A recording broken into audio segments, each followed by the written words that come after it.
Yeah, so my focus is on food and agriculture within the context of climate change and on a meta level, looking at a global multi-trillion-dollar industry that has created some very challenging conditions. So let me share my screen here and get into the slideshow here. So to explain the challenge that we're facing here, let's take a look, first of all, at the IPCC report from 2018.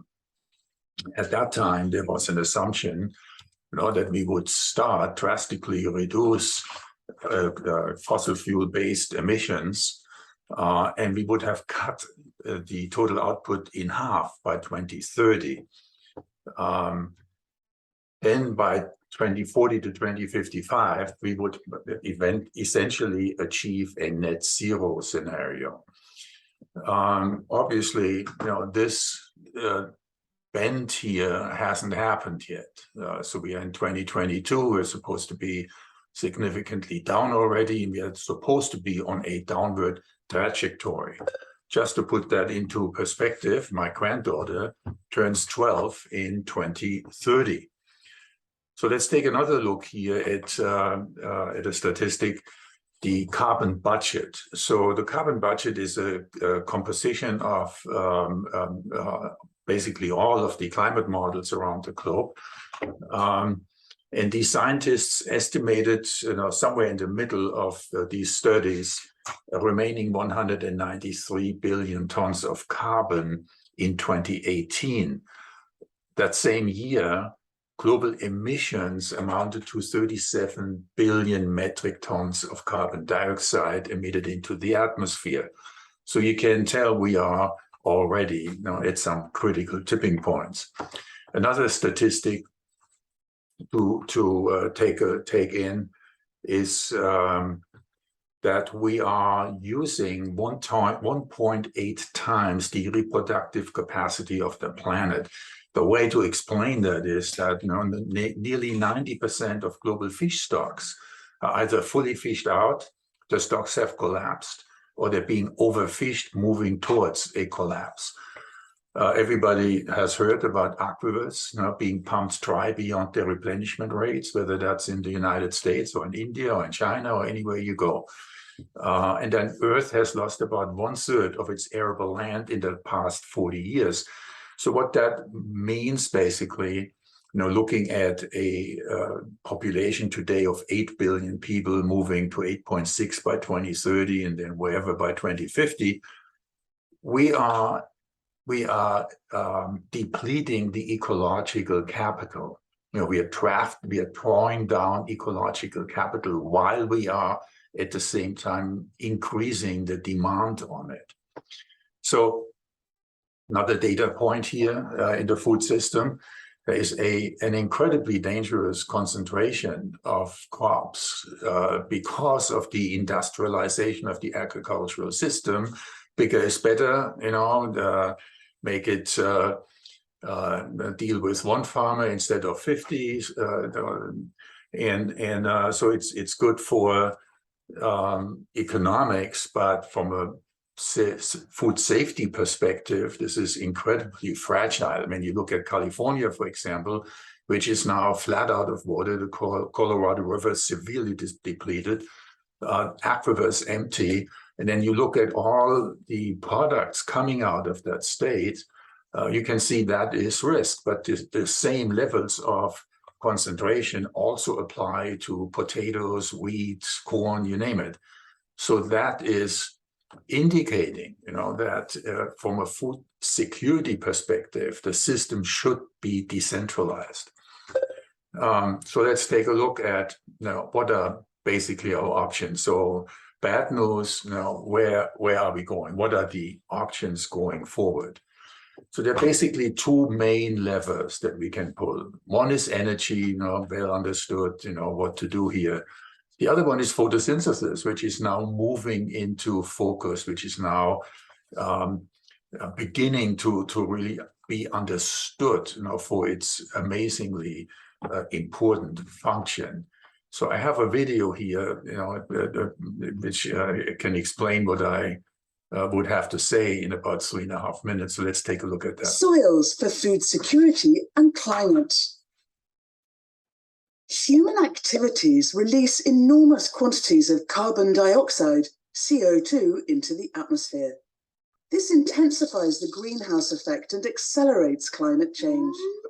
Every year, plants recover 30% of CO2 thanks to their process of photosynthesis. Later, when plants die and decompose, living organisms in the soil, such as bacteria, fungi, and earthworms, transform them into organic matter.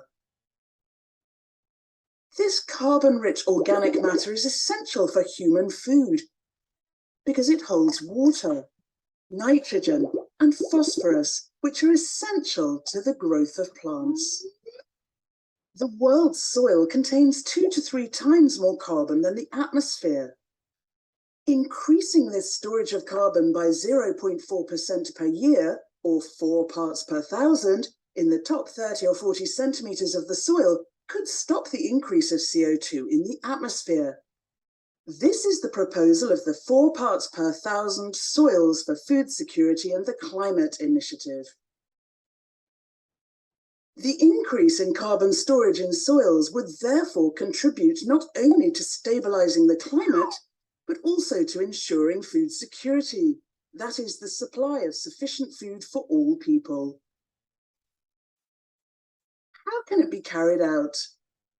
Policy measures must be established to reduce deforestation and encourage ecological farming practices that boost the amount of organic matter in soils and meet the 4 parts per thousand every year objective. Examples would be: avoid leaving the soil bare so as to limit carbon loss. Restore crops, pastures, and degraded forests. Plant trees and legumes that have the ability to fix atmospheric nitrogen in the soil. Use manure and composts to nourish the soil, or allow water to collect at the base of plants. Who is targeted?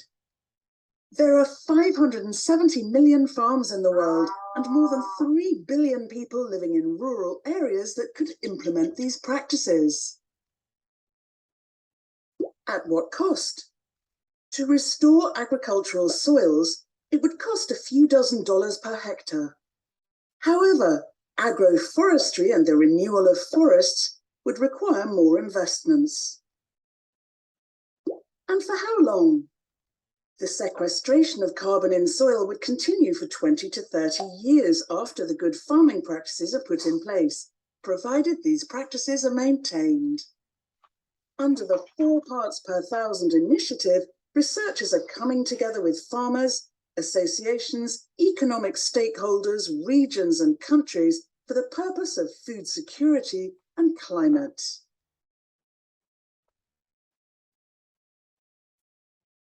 Okay, so I'm sorry, I'm jumping too fast here. So the key word here is regenerative agriculture, and it's a term that I became aware of a few years back. It's fairly new, but it defines management practices that restore the soil. So we're beyond sustainable, right? 10, 20 years ago, we would talk about shifting into sustainable practices.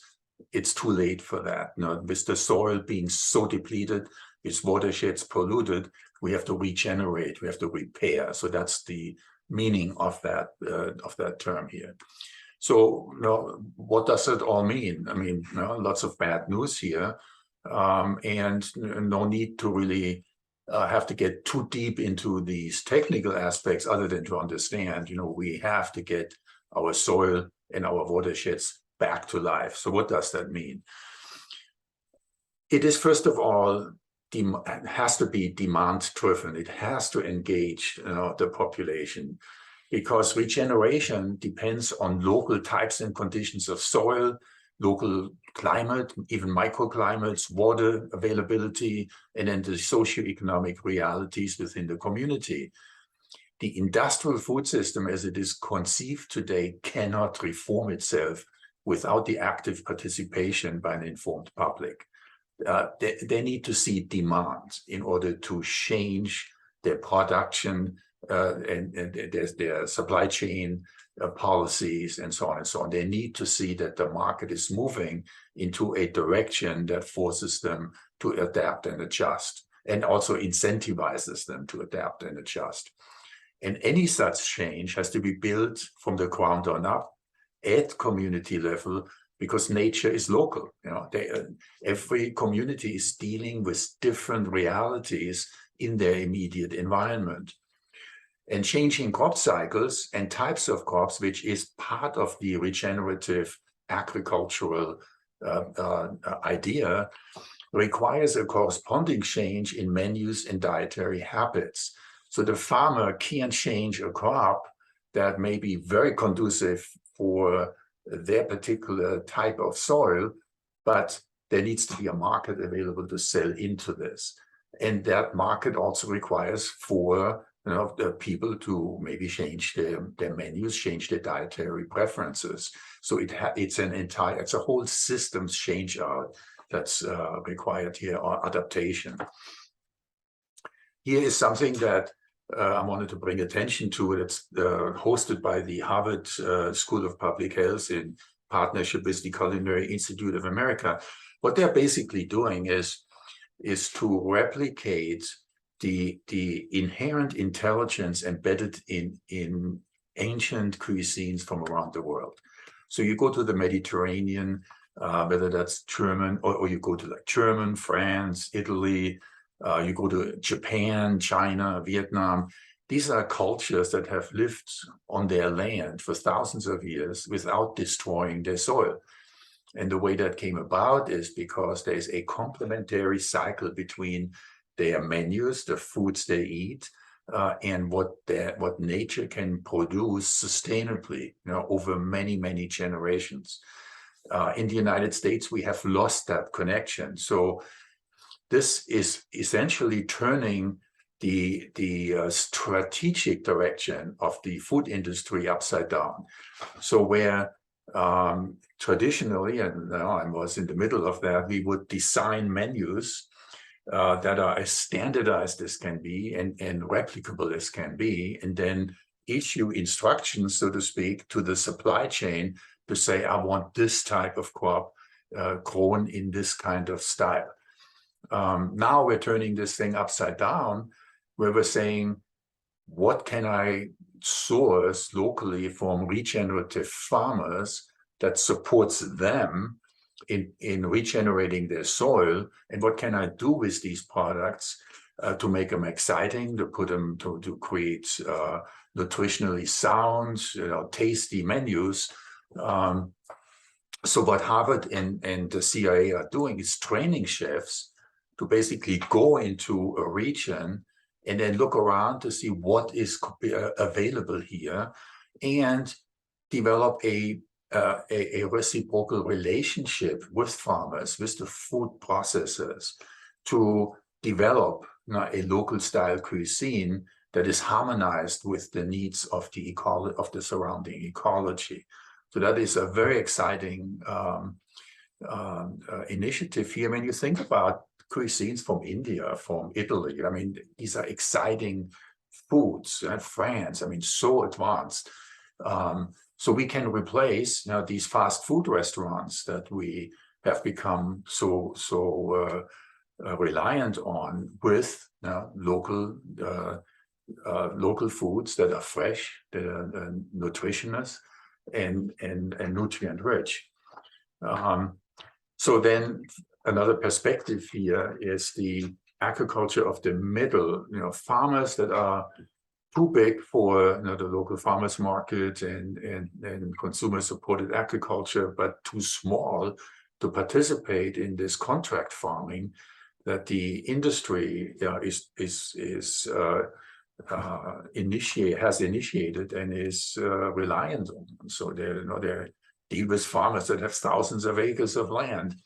And so these guys with 80, 100, maybe 300-400 acres are being left out. I mean, even a 1,000-acre farm today is not big enough to participate in some crop types. But by focusing on these farmers and assisting them, in changing their practices, if they shift into a multi-crop process with integrated livestock, that is the most efficient form of farming to produce high-quality nutrient-rich calories. And on a calorie per acre basis, that is the most efficient form of farming. So again, it requires an assessment inside the community to take a look at, what do we have, and where could we be going if we join forces and engage a community level adaptation in our food system. There are corporate commitments from Kroger, Walmart, Albertson, and others, and that has not yet worked out in the way that we would all hope. But with the shift in community interest, in engaged populations, wanting to see this shift happen, these companies here are key to a successful transition. So that's basically where I wanted to take us. Sorry, there's a lot of information, dense and compacted here, but the key message really is we have damaged the ecosystem and the around us. We have damaged soil and watersheds to the point where it's getting us into some real trouble. And to change that requires a whole systems approach, and we need to, starting with an educated consumer who insists on sharing the efforts to make this all work. So hopefully we can stimulate a conversation coming out of this.